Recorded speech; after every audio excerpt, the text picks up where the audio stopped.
This is Keisha Rogers, and I want to thank you once again for joining us for our Monday evening strategic overview and discussion and the latest developments on what's happening in the fight to save our republic and shut down the deep state dirty apparatus that has been out to destroy our nation.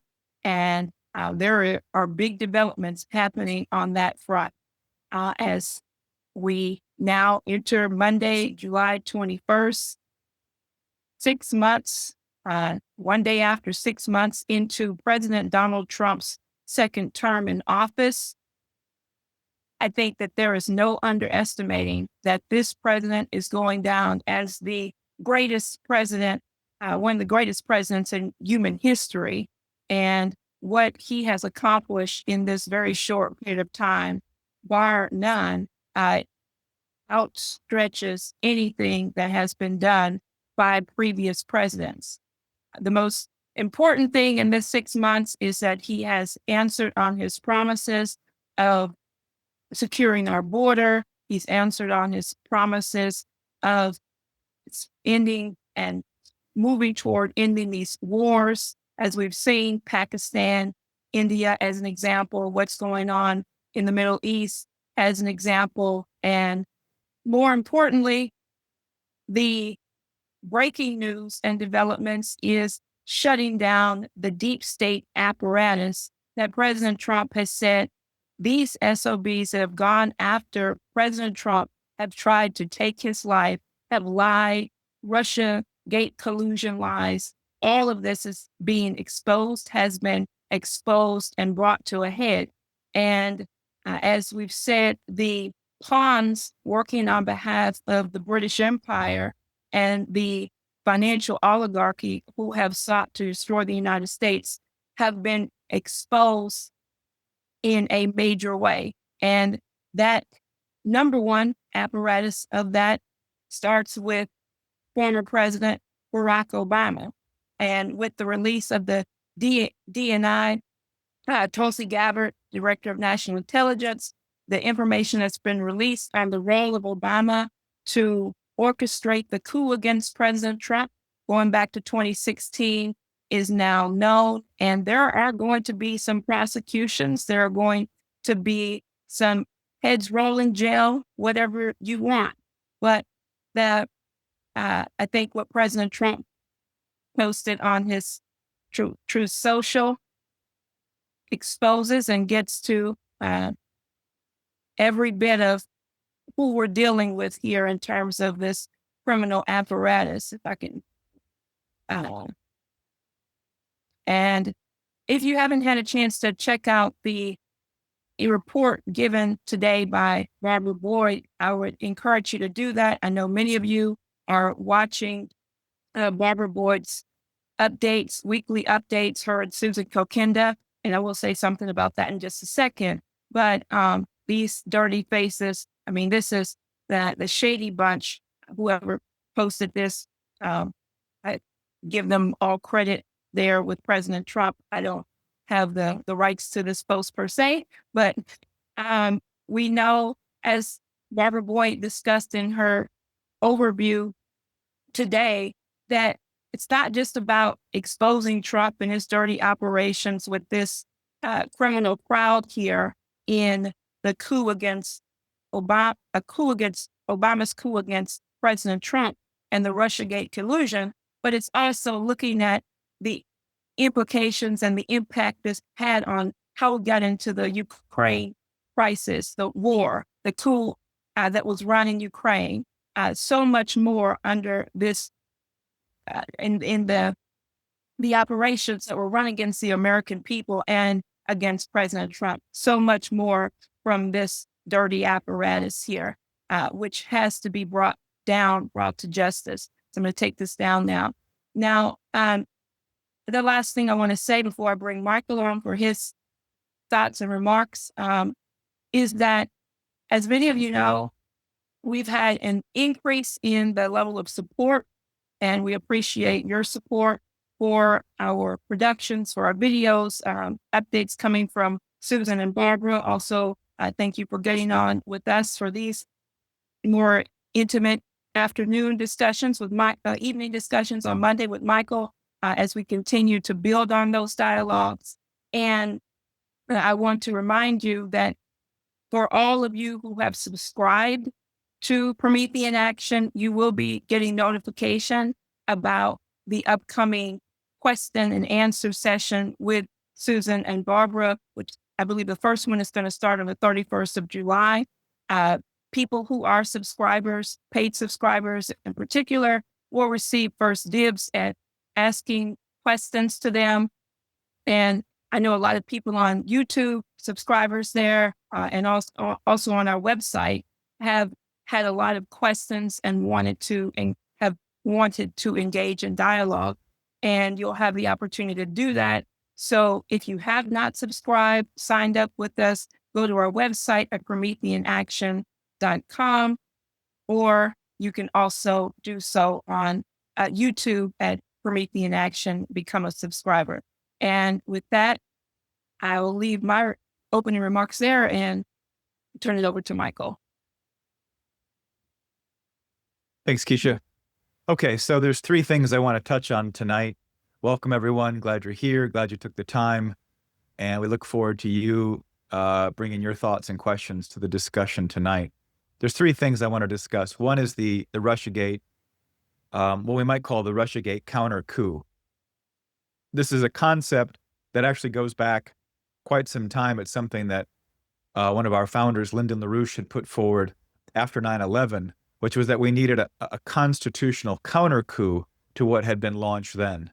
And that's certainly what is really at the core of this is the same apparatus that was allowed the 9/11 security failures to occur, then exploited that security failure and those terrorist attacks to launch not just forever wars, but a massive police state, a massive surveillance state, a massive,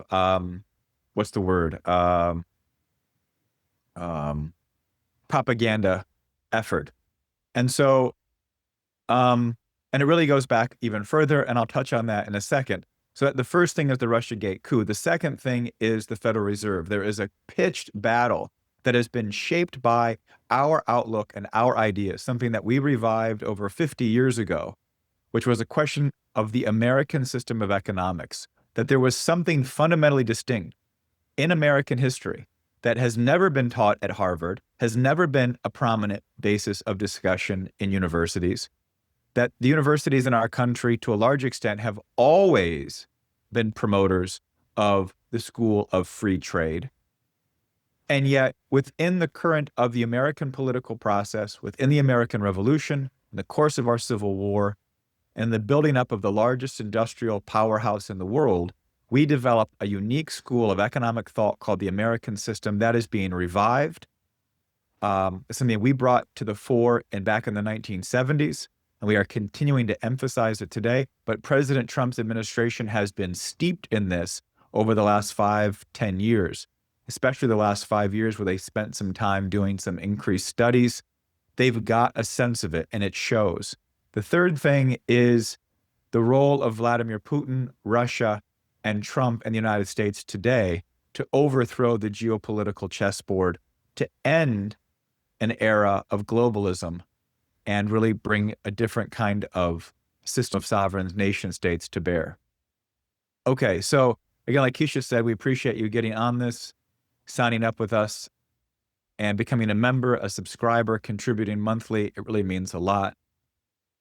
This Russiagate counter coup is huge. And there's a couple of elements that I think all of us should just understand. One is our involvement, yours, mine, Promethean Action, the Prometheans, the MAGA movement. The role we will play in the coming months and years can be decisive, because there will be all kinds of operations to suffocate this, to say it's a nothing burger, this is just political, but there will be also all kinds of attempts within MAGA. We saw them over the last 2 weeks. If you were on last Monday, you remember I said Epstein is a complete sideshow meant to disrupt the Russiagate investigation that Tulsi Gabbard is waging. Tulsi Gabbard and the administration. I mean, I think a lot of this was put into motion prior to Trump coming into office. They planned it. They had 4 years, and they certainly had 3 months to really say what were the key targets and who do we want in those cabinet positions to target those targets. Tulsi Gabbard was perfect. She was targeted by Hillary Clinton as a Russian agent. She was denounced and ridiculed by the mainstream press on this question. She was then surveilled by various law enforcement agencies going to airports. She has dealt with this personally. It's a personal thing for her. It's personal for Donald Trump. It's personal for his family. But it is also something that they understand is strategic for the country. And this is a potential game changer. Many people have said, I mean, that word is so abused. I'm sorry to use it, but it's hard to say how it's hard to put into words how big this is. Let me give you a few comparisons. MLK files were released again today by the by Tulsi Gabbard.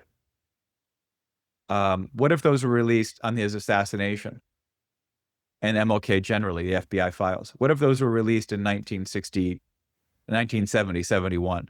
What if the JFK files were released in 65 or 66? What if Lyndon Johnson, as we said last week, had opened an investigation into Kennedy's assassination? Like a real one, like a personal vendetta, because the rifle barrel was now aimed at his head. It would have changed a lot of American history. This era of 50 years of globalism, of destruction of our country, of free trade, would never have happened. So this scope is 10 years. It goes from 2016, probably even 2015, when Hillary Clinton started to put out false allegations that Trump was a Russian agent, that the intelligence community started to debate this. They started to provide false intelligence to the FISA courts to go after Carter Page and others. I mean, there's so much I could recount. Rod Rosenstein was talking to McCabe and Comey about this was the acting attorney general wearing a wiretap as he went to talk to the president in the Oval Office about his connections with Russia. I mean, this was an outright palace coup. It touches on the COVID lockdowns. And if you haven't watched Barbara Boyd's video from today, she gives a very good review of a number of these things. But what was COVID? Why was this massive operation run, knowing that it contradicted all of basic public health policies? The Democrats were in denial of COVID in the first place, calling it just a racist attack on China to say there's a severe virus coming out of China. Then the mail-in ballots was clearly a planned operation, probably used and developed in Detroit back in 2017 to kind of consolidate how that could work. But these things were planned attempts to overthrow the president. It was a planned coup. Impeach him, denounce him, criminal investigations on him and his family, on his collaborators, put them in jail. Roger Stone, Steve Bannon, Peter Navarro. General Flynn was obviously target the administration, and try to get Trump out of office. It includes the assassination attempt. We don't know. We know Ryan Root had connections to Ukraine. That was the first impeachment attempt. What was this kid in Butler? What were these apps on his phones? What was the investigation there? What was January 6th? Was the CIA involved? Were NGOs involved? Was foreign funding involved? Was foreign funding involved? Were the NGOs involved? Was the intelligence community involved in the George Floyd riots and the kind of summer of Floyd that wreaked havoc on a number of cities in the country and generally destabilized the nation, again, inflaming what Obama had run as this kind of race operation? It goes all the way up through the Autopen administration, the war in Russia and Ukraine, Kamala Harris's CBS interview, which Trump just won a lawsuit on. I mean, this is the scope of what will be a potential special prosecutor. So besides the scope, besides the fact that it involves directly Obama, Brennan, Comey, Hillary Clinton's probably a little bit happy that Obama's now getting mentioned because she got all the heat prior, but now we know it was the sitting president who after Trump was elected in 2016, this is what the documents that Tulsi Gabbard released, and I believe this is just part of their PR campaign. They are rolling out certain information. It's coordinated. They know what they're doing. They're building up a case inside the minds of the population. They're getting people completely refocused from this Epstein debacle, total propaganda operation, to refocus them on the core elements of the apparatus inside our government, which some call the deep state, but is a treasonous apparatus out to destroy the country. So files released on Friday. We knew about this coming from Sunday, 2 Sundays ago. The documents documented that Obama specifically was briefed on that Russia had no influence on the election and that there was no indication that they chose one candidate over another. If anything, all of the intelligence conclusions came to, including the DNC hack, that there was no evidence that Russia hacked the DNC. Remember, that was the big thing that exposed Hillary's campaign against Bernie Sanders. There was that Russia had no favorite and had no impact. Up until December 9th, when they meet with Obama, Brennan and Comey, and they say, we're going to change this orientation. And a meeting is pulled together with some of the leading figures in the Get Trump task force: Lisa Monaco, Mary McCord, Samantha Powers, Susan Rice, Andrew McCabe, Clapper, Comey, Brennan. And they basically change the intelligence orientation. And memos are sent out saying, under the president's direction, we're going to basically reinvestigate this conclusion that Russia had no impact, knowing 6 months earlier, this was an entire story concocted by Hillary Clinton's campaign. And all of this is documented. A month later, on January 6th, when they have another major meeting where Obama tells everyone repeatedly, so as Susan Rice describes, everything's got to be by the book, by the book, by the book. They release a new intelligence community assessment, this time just with the FBI, CIA, and NSA. The NSA is still dissenting. They're now including the Steele dossier that lower-level intelligence officials knew was a complete fraud. And those intelligence officers were then told, we've got secret new intelligence. They were never told it was the Steele dossier because everyone knew that was discredited. Inside Obama's own intelligence community, they knew it was discredited. Brennan insisted it goes in the document. Then that gets leaked. The Washington Times and New York Post are already leaking back in December about these questions to build up the story. They are putting into motion a total colored revolution or coup against the sitting president to undermine his presidency, to overthrow his presidency, and to essentially overthrow the U.S. Constitution entirely, something that had begun on 9/11 under Bush and Cheney and was going to be completed with this Obama coup against Trump. That's what's come out. And like I said, I think this is just one beginning element, but it's huge. It sets the foundations for a criminal conspiracy at the highest levels of government. Tulsi Gabbard has stated it in those clear and unquestioned terms. So, wow.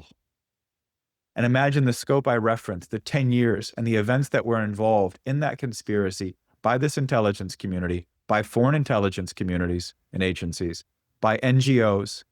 Just like Trump is saying, we're going to look at the people funding these ICE protests and the violence against ICE members, officers. And if we can find out that it's centralized funding from organizations, we will declare those organizations terrorist organizations. Well, the same kind of investigation can be done here. An important point to note, this would be a special prosecutor. It could be a cabinet member that then is shifted into that position. That's already been Senate confirmed because Jack Smith, another part of this operation, the Mar-a-Lago raids, the New York City indictments, the New York State indictments, all imagine the scope of this. And I'll get to why I keep emphasizing that in a second. The special prosecutor will then impanel a grand jury. This is what we've got to make sure happens. We're going to follow it. We're going to bring you along with this, and we're going to organize it to make sure it punches as hard as possible, as high as possible, and that we really clean out this apparatus. Because without real retribution, without punishment for these crimes, you can't have a nation. Just like you can't have a functioning economy if you just bail out all of the corrupt banks and act like nothing happened. That won't function. You will destroy the future of the coming generations by doing so. We've got to restore our constitutional republic. Now, the reason, and so if they panel a grand jury, it will not be in Washington, D.C. It could be in Florida with Mar-a-Lago. It could be other places. That's probably a likely place, not New York, not D.C. Much better chances for not an indictment, but actual convictions. And we know that Trump has dealt with the judges there. It involves judges. It involves judges that took some of these cases. It involves the FISA court judges. I mean, this is a broad criminal conspiracy at the highest level of government. If it's touching Obama, there isn't an intelligence officer, head director of an agency, federal judge, president of companies, anybody then that won't be then part of an investigation. And that means you'll be bringing them in and having them give testimony under oath, much like you did what the Mueller intimidation was to Trump and his family and his associates, like Manafort and others. That same kind of thing will be done to Obama, to Mary McCord, to Lisa Monaco, to Susan, Benghazi Rice, to Hillary Clinton, to Christopher Steele. And the point is they already have some whistleblowers because these lower level officials are finding out, even right now, they're finding out that secret intelligence was the Steele dossier. And Tulsi Gabbard said on Sunday, we have more people coming forward. There are many people who are low level, who never liked this, didn't really like these people, or just thought they were doing their professional job, and now have the political foundations under Trump to speak to the truth.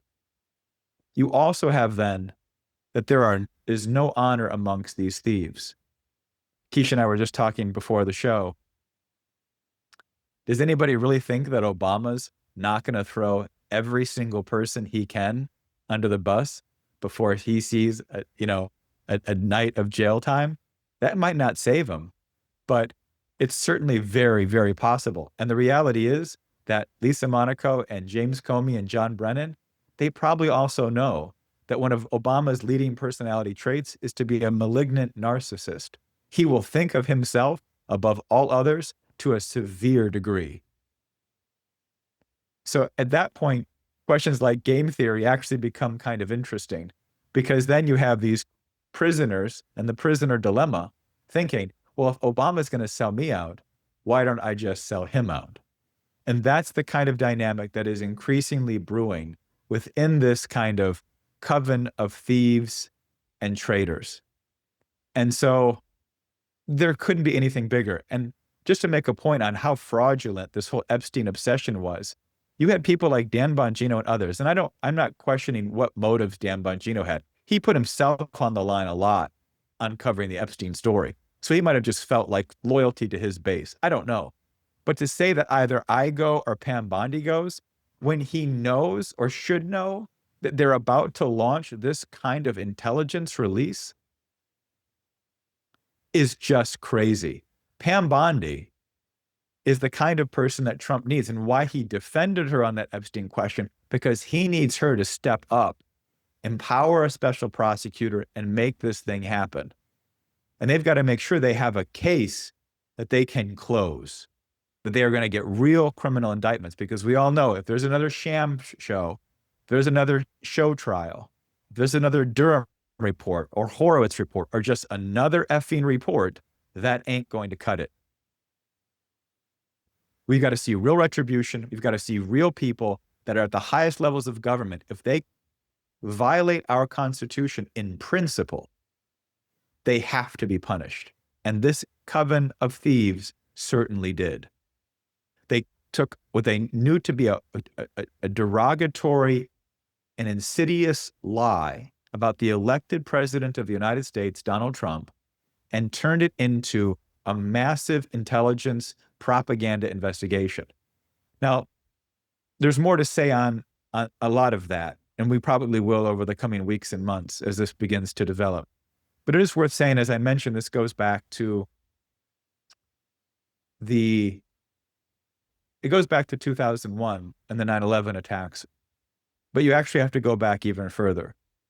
The critical turning point that created this coven of real deep state thieves. They were always there. Like we said, the Kennedy assassination, the Kennedys, King. There's a number of other assassinations. The destruction of the Bretton Woods economic system, taking the dollar off gold by Nixon. The Nixon coup was run by the CIA. When Nixon's forced to resign or be impeached, was a complete operation, a complete setup. Most popularly elected president in American history is within 2 years forced out because of some, election crime, all run and set up by the dirty CIA. So, though they're always active, we've always had a traitorous faction.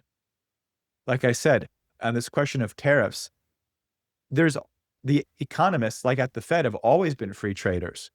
And what that means is that you always had a clear faction inside the United States that were often referred to as American Tories.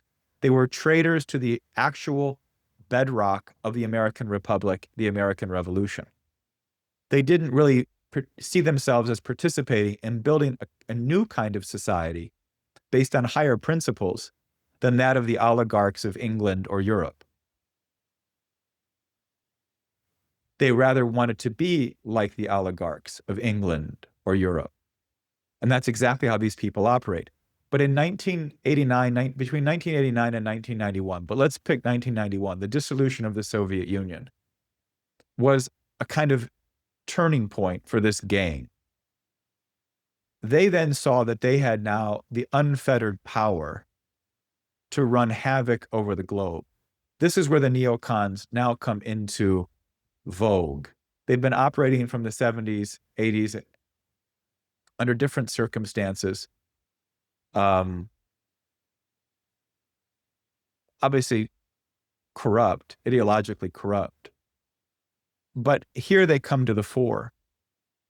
And they realize that if we've just taken down the Soviet Union, we are now going to infiltrate and basically take over all of those governments, including the government of Russia.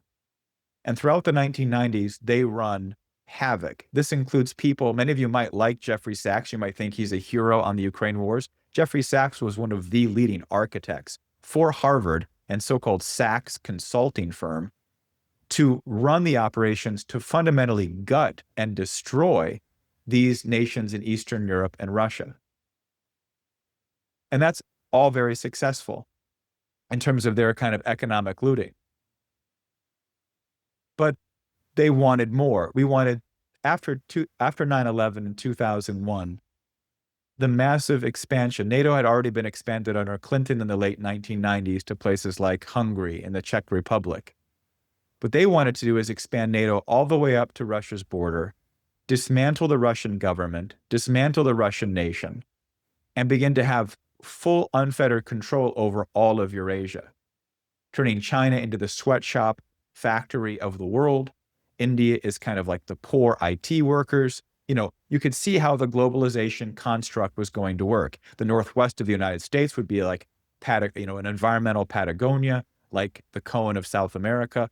They were constructing this kind of new world empire. They were the, unipolar moment.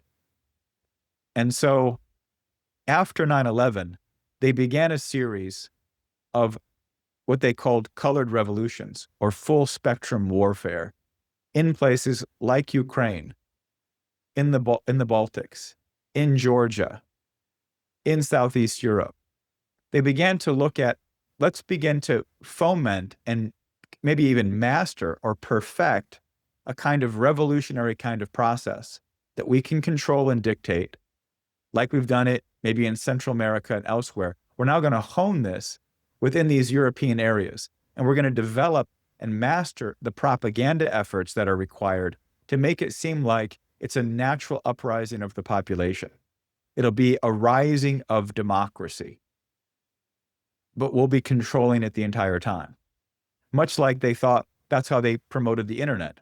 The internet was promoted as pro-democracy, when ultimately it was always going to be, to a large extent, controlled, or they intended it to be controlled by the intelligence community. So you had things like the Orange Revolution in Ukraine in 2005, the Rose Revolution in Georgia. You had a bunch of terrorist networks supported in the Caucasus of Russia in the 1990s, the Islamic terrorist networks. And there's so much more history that kind of is baked into this. But the point I'm referencing is that with Donald Trump coming into the fore and then winning the election, what they had honed in these coups and what had been consolidated as the Ukraine coup of 2013, 2014 had become now the basis of the full spectrum warfare once Trump was elected, targeting the American people. To the extent that gets folded into this, not just the actual act itself, but the institutions who had helped perfect the intelligence operation to then be used and then deployed and supported and financed its deployment against the American people, changes the geopolitical nature globally.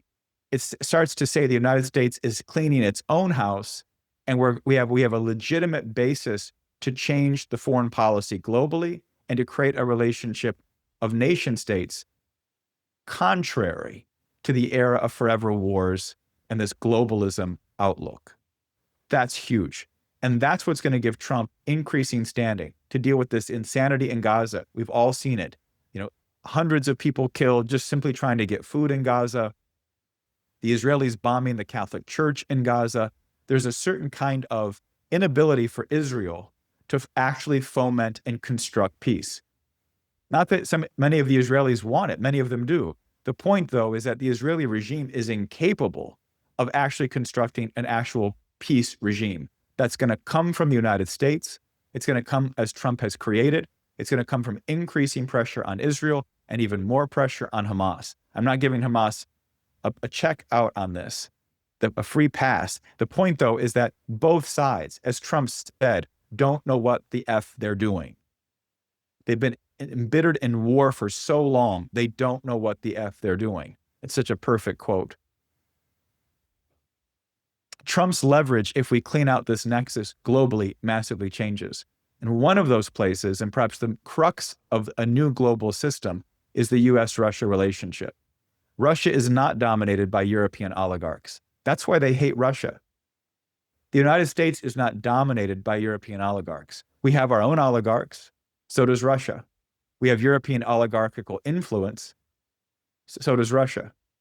But we are distinct from that European degeneracy. What is today is just the European Union, but that degenerate system, there's a distinction both in the United States and Russia. Russia knows communism is awful, but they also know this radical left agenda coming out of the West today is far worse. The neoliberal agenda is far worse than communism. Far more people died in misery in the 1990s than any decade, except maybe some of Stalin's extreme purges. But in general society, the 1990s were the severe dark age of Russia. And they'll never forget that. Certainly Putin and his generation never will. And people like Jeffrey Sachs, Harvard, George Soros, that faction, this deep state faction, was directly involved in that process. So the ability for Putin and Trump to establish a real deal. Now, there's increasing talk, even from the kind of renowned Seymour Hersh, whose most of the stories he's broken have held water, like the fact that Osama bin Laden was living right next to the Pakistani military intelligence college. And he was housed there with basically intelligence community knowledge. It wasn't like we finally found him. It was just that Obama needed an election bump in 2012. So that story was broken by Seymour Hersh. There's other stories I could reference. He's come out and said from his sources in the American intelligence community, there is an increasing desire to drop Zelensky soon. And he can go nicely or he can go rough. And there are different factions in the administration. And he references different people that could be brought in. There's no reason to get into it. The point is, Trump wants a change. He's told Zelensky, Ukraine holds no cards. We need a deal. In this context, and then Trump said last week, I'm giving Putin 50 days. We've got to come to a deal. We've got to stop the war. Otherwise, I'm going with 100% secondary sanctions. Just as a footnote, the secondary sanctions would be targeting, first and foremost, China and India. We are in the middle of major negotiations with both countries. And what these secondary sanctions really are secondary tariffs. We would be tariffing China and India 100%. Now, that will blow up any trade negotiations. I'm not saying that's something we can't live with. I'm just saying that that's part of, it's not necessarily just a straightforward, like Lindsey Graham, just do it, and it won't have any effect. It will clearly have major economic, global, and trade relations effects. But the bigger point is that Trump wants to get a deal with Putin. He's given 50 days. And so we've got to work this thing through. Putin a week ago gives an interview, and he makes a point to reference what were the implications of the end of World War II. Because at the end of World War II, the United States and Russia had played the two most decisive roles in the war. Without the United States and Russia on the same side, the war would not have been won. And what the outcome would have been just hard to imagine. But they were the most decisive, without question. He said that he believes, this is Putin's outlook, but it carries water with what the American traditional outlook is, that the effect of World War II shut down the British, French, Dutch, Portuguese colonies. Hard for us to imagine, but up through World War II, Southeast Asia, India, South Asia, all of Southeast Asia, all of South Asia, much of Africa were still outright colonies of empires where they had free trade agreements, where the French franc or the British pound was then the currency, and they had complete and total access to all of their resources. And in some cases, they couldn't really sell with anybody else. They had to trade with the home country. Franklin Roosevelt is on record telling his own son, Elliot, that had they not been so destructive and vicious in extracting huge amounts of wealth from Southeast Asia, specifically, like in Indochina, the French Indochina, the Dutch Indonesia, the British in general in that area, in China, then the ability for the Japanese to run riot in that area never would have happened. But the Japanese were able to use those colonial empires as their foundation for their invasion and the building up of an imperial Japan. And then an imperial Japan was actually supported, as we know. We were preparing for war both with Japan and the United Kingdom. Roosevelt intended to say, and told Churchill specifically, there is going to be no empires, no colonies after we defeat this Nazi virus. We're not going to spread that kind of economic destruction of cheap labor, free trade, imperial globalization on these colonies and put millions of American lives at risk to defeat Hitler doing the exact same thing in Nazi Germany. So Putin says in an interview last week, these empires, these oligarchs in Europe are still pissed off because we brought down their empires. And that should give you a sense, because this is what makes us Americans. We brought down that empire. We made it a question on this planet. Which direction was mankind going to go? An imperial globalist direction where oligarchs reign supreme and everyone else is chattel slavery or chattel cheap labor? Or are we going to set up sovereign nations that then have the internal capacity to develop themselves and their own productive powers? That they build up their own industrial capabilities, their own manufacturing, their own inventive genius, develop their own resources, develop their own techniques, and participate in trade willfully on a mutual beneficial basis. That's the United States. That's what we are. That's what Trump is reviving. That's what bringing down the Russiagate coup represents. That's what means bringing down the Russiagate coup means bringing down this colored revolution, perpetual war era, which has been nonstop for over 35 years. And was the context for the 9/11 attacks and the wars in the Middle East. That's what we're getting at. That's the operation that we've been fighting. Now, part of what Trump has done, and I want to end on this, is revive this economic tradition of the United States. As I've mentioned a couple of times, American universities, with Harvard in the lead, has never spoken about the American system of economics. It's always advocated. The academia has always advocated for a free trade approach. Why? Because that's how you keep people, the working class, in poverty, and they know it. John Maynard Keynes, the great liberal that helped push in this whole era of central banking after World War II, was a big fan of Thomas Malthus. They like keeping people poor, and then they try to figure out how do we kill them as quickly as possible when they become too many. That's the economic outlook of the British school of Thomas Malthus, of the British liberals. And it's ultimately the question of free trade. They call it free trade because it sounds nicer than we want to control the population and keep them in poverty. That doesn't sound like a great economic theory to anybody. It doesn't sound good. But that's what free trade is. Every time the United States has adopted it, we've seen people like the slaveholding plantations in the South, and the Wall Street banks who broker their trade grow wealthier while the average American becomes a pauper and his businesses are destroyed.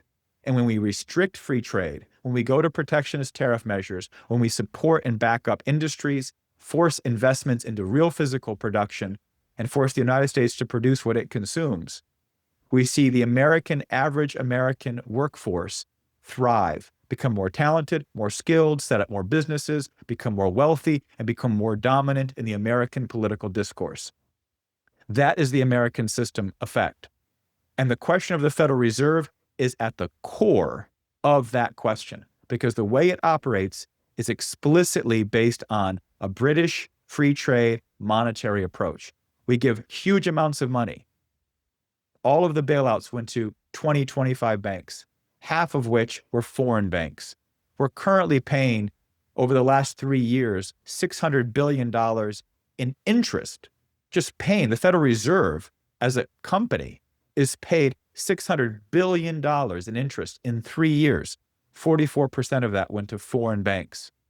And it's not like the banks that are domestic were really that much more patriotic. So the question of letting Wall Street know that these games, these financial games of looting the population so you make a buck, it's not like Wall Street needed that $600 billion. They're making plenty of money on all the other activities. Trump is picking a fight. Peter Navarro has done extensive threads on his X posts on the American system. The question of reforming the Fed, bringing down Jerome Powell, and setting up what is far more akin to a national credit system, where banks, including the Fed and including on Wall Street, are rewarded, encouraged, and in some cases just intimidated into, when you have to, like under warlike circumstances or say national energy emergency circumstances like today, they've got or rare earth mineral processing capabilities, things that we have to have, pharmaceuticals. You are going to have to invest into these questions. This is of national imperative. You direct and you facilitate and foster investments increasingly into physical productive areas, not speculative. If you want to go gamble and speculate, that's one thing. But the large amount of credit resources, the money the Federal Reserve has printed, if it's just making money for the banks, is pure monetarism. It's a credit system when you're actually using that to increase the level of business and productive activity in the country. Then it serves as a form of credit. This is something that goes back to like the 1670s inside the colonies. We didn't have a lot of gold and silver like the South American colonies did. We had pine trees, coal, fish, lobster. but we had a lot of industrial skill. And so the question was, we don't have enough currency to incentivize the business activity to make sure we don't perish on this new continent in formidable territory. We need a lot of business activity. We need to develop our resources. We need to set up iron foundries and forges. We've got to make our tools. We can't bring everything across the Atlantic Ocean.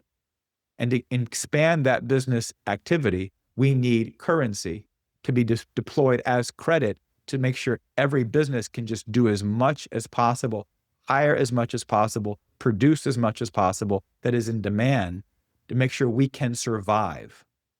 And it was that outlook, that kind of banking, that kind of credit, and that kind of political and cultural mission that is the bedrock of the American system and of our Constitution. That's what the fight around the Fed is. Trump has every right to squeeze Jerome Powell as simply an advocate for the European and Wall Street oligarchs. And there are some on Wall Street who are patriotic, but there are some, like some of the vulture fund types, who identify with that American Tory faction of European oligarchs. And that's what's been dominating our Fed and our economic policy, certainly since 1971 and on steroids since 1991. So this is a huge moment. The implications are massive, both for the way our government functions, the foreign policy structures, and how we begin to reorganize our economy.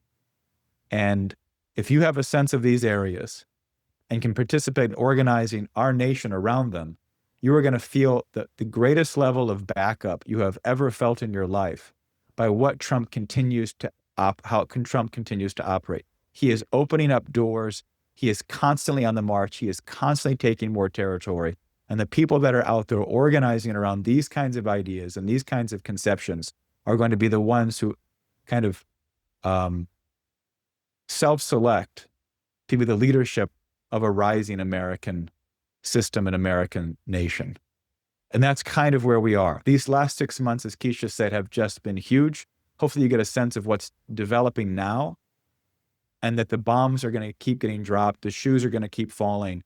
It's just a time to get out, organize, and really build our nation, all of its capabilities, all of its resources. But most importantly, our population has to get a sense of this. And the one thing that'll be interesting for the midterms is to what extent, because the Democrats are freaked, to what extent does blowing up this whole Russiagate fraud get a number of people who are, one, starting to be encouraged by Trump's economic success to start to realize that they were duped and conned, that the scales that fell off the eyes on COVID, where a lot of people realized something's very wrong in Denmark, as they locked down the entire country and said, sit at your home, watch television, take these shots, wear masks, don't talk to your family, don't talk to your friends, don't gather in church, go to the pot shops, go to the porn shops, otherwise stay at home and watch CNN. People realized something was drastically wrong. This Russiagate is going to have a similar kind of potential impact while Trump's economic gains are being made. And that means pulling together a functioning and viable regime in this country. So I went a little bit longer than I wanted to, but it's just, I'm pumped. There's so much potential. And so I'll leave my comments there. Keisha, bring you back in, open it up to the people that have joined us tonight, and see what you guys are thinking with any questions, thoughts, and we'll have a good time tonight. Because how can't you? Yeah, right. All right. That was great. Thanks, Mike. Just a lot to be excited about. And there is a new direction for the nation because there's a new sheriff in town, President Trump, and he is not holding back at all on going after this criminal apparatus. And I think what you just presented really gives people a deep dive into what has been at the forefront of everything that we're seeing. So, Michael, I think people may be expressing, Chantel wrote something to us here before I put the live chat on, but expressing this same frustration, and you can respond to this. I just want to make sure you just said she truly wants to see justice and the law upheld with these state individuals to be prosecuted. However, my level of trust in believing that anything will actually happen is really low. And these individuals are untouchable even by President Trump's administration. I'll be praying for justice is served, that justice is served, and that we are witness to this. There's solace knowing that if we don't see this in our lifetime, that God will punish those eternally. That is true. And I bring that up because I know it's the thinking on many people's minds, but Yeah. And a lot of people are spreading it, and it's a lot of people that were caught up in the Epstein, are also saying, well, let me see when it happens. The Epstein files didn't come out. It kind of, that cynicism is what bleeds into this.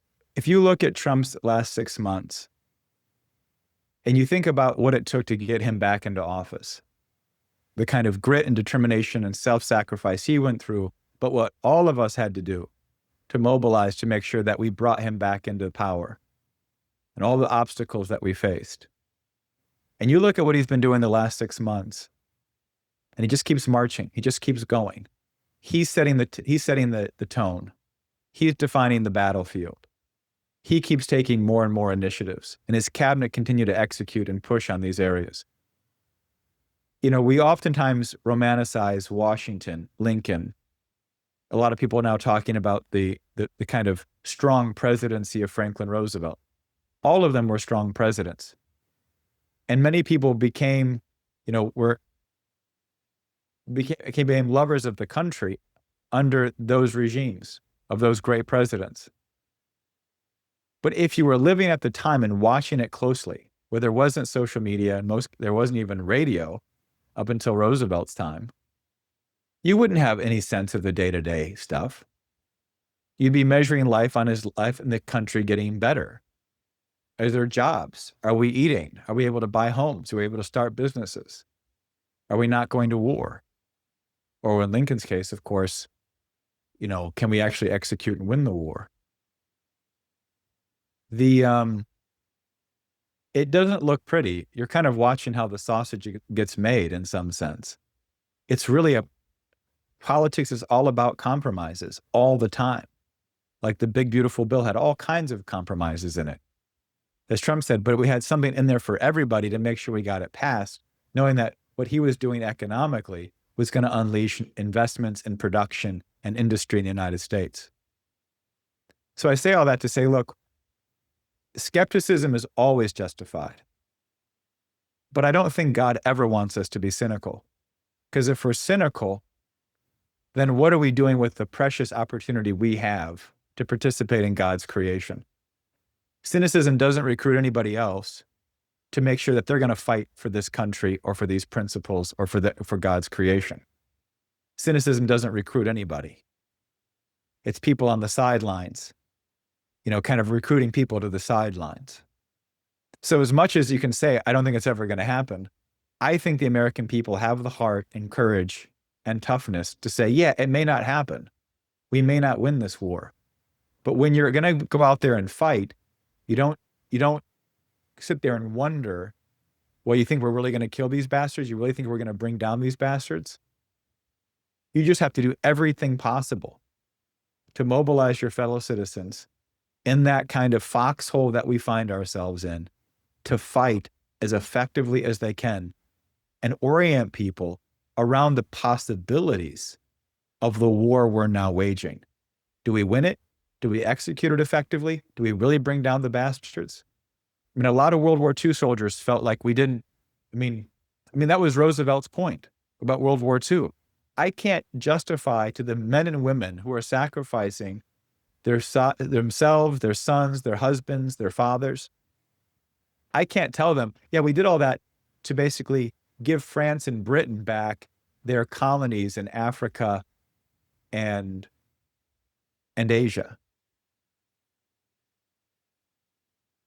We're going to have our sons and daughters die. That's why there was such animosity after World War I, because Woodrow Wilson literally deployed us and our military on behalf of the British and French empires.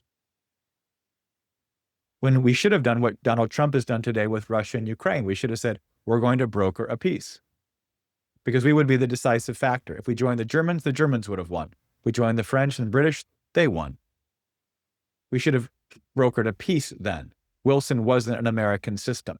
Wilson was one of those American Tories.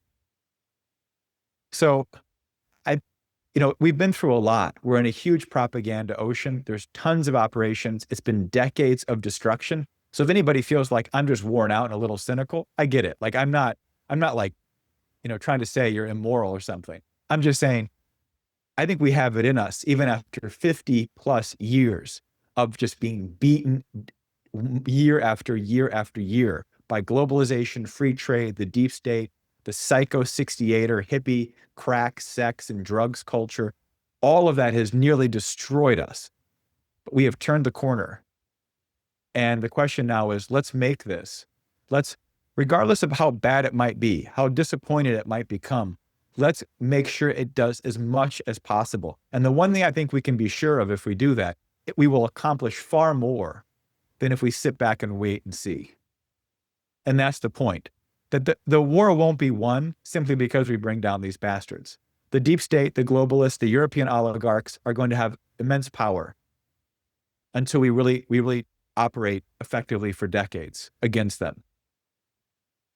But but to the extent we can continue to mobilize and educate the younger generations who do want to fight. You ask young people, do you want to balance the budget and have zero deficit? They go, well, yeah, probably. But do you want a productive nation? Do you want a nation that can build homes, build infrastructure, make sure you have the skills and trades to build a family, have a career, start a business, that you have the literacy to know the great ideas of our civilization, not just read words, not just use AI, not just type on a computer or phone, but can you think? That's what they want. And they want the citizens of our country to fight and make sure that they have an opportunity for that. So anyways, that would be my perspective, because I know a lot of people wonder, like, come on, is this really going to happen? But to me, it's more so, I don't really know if it's going to happen or not. I just know, man, we've got to make it happen. And we've got to recruit as many people as possible. And the real question is, what is coming after? What are we creating, and what is being created by the justice that is going to be brought, and in terms of the future that's being created? What I wanted to add is, I know in the last thing you said about, you see a transformation, the tables are being turned here. There's a lot underway. And this weekend, I know Brian Lance is going to be back on with us, because if people missed it in the midst of everything else that's been happening, as Michael discussed, with the victory around President Trump's big, beautiful bill, and that being passed, and all of the negotiations and the deals and everything that had to be made in order to get that done, what it brought about is something that is going to be pretty, it's going to be quite extraordinary in terms of what we're already seeing with the impact that it's had. Just this past week or so ago, you had the Pennsylvania AI Innovation Summit, where the top brain trust leaders of technology, investors from all over, invested in the United States in terms of what's going to be the future of leadership of the United States in leading scientific, agricultural, AI, technological advances, and over $92 plus billion by leading investors. President Trump was there investing. There's major investments by Google, by many other companies. And the leading aspect of that was the excitement that came from the trade unionists and trade representative on what this means for a explosion in the level of workforce that's going to be needed for building up our country. And so what I want to say is, I just ran across, a lot of times I share that Brian Lance, who's been a contributor writer, and has really written on the American system written on building our manufacturing and industrial base. And the book that he put out, the Build the USA, the Trump presidency and beyond, and shared that a number of times. He has a new post on his Substack, which will be discussed more this weekend, called "The U.S. Manufacturing Renaissance: How We Pay for It," and people can go and look that up on his Substack post, and he will, I'm sure, be developing that a little bit more on this weekend. But just on that, the cynicism, there's so much room for optimism because we're creating something that hasn't been done in a very long time in this country. And we're restoring a sense of victory to the people again, as President Trump promised. So I'm pretty excited. And with everything that Michael and I can say that we have done in the fight we've led, running for office, running on the impeaching and stopping the crimes of this grotesque Obama and the evil and everything that he and his entourage represents. More importantly, I mean, I'd love to see that guy being put in jail. He made our lives hell. But more importantly, what I'd love to see is an end to this just evil system and bringing about a new direction for the country again. And that's what President Trump is truly bringing us to the brink of, along with those who are fighting alongside with him in exposing this apparatus. So I think you're absolutely right. People can be cynical, but it's more exciting to be optimistic about what's being created.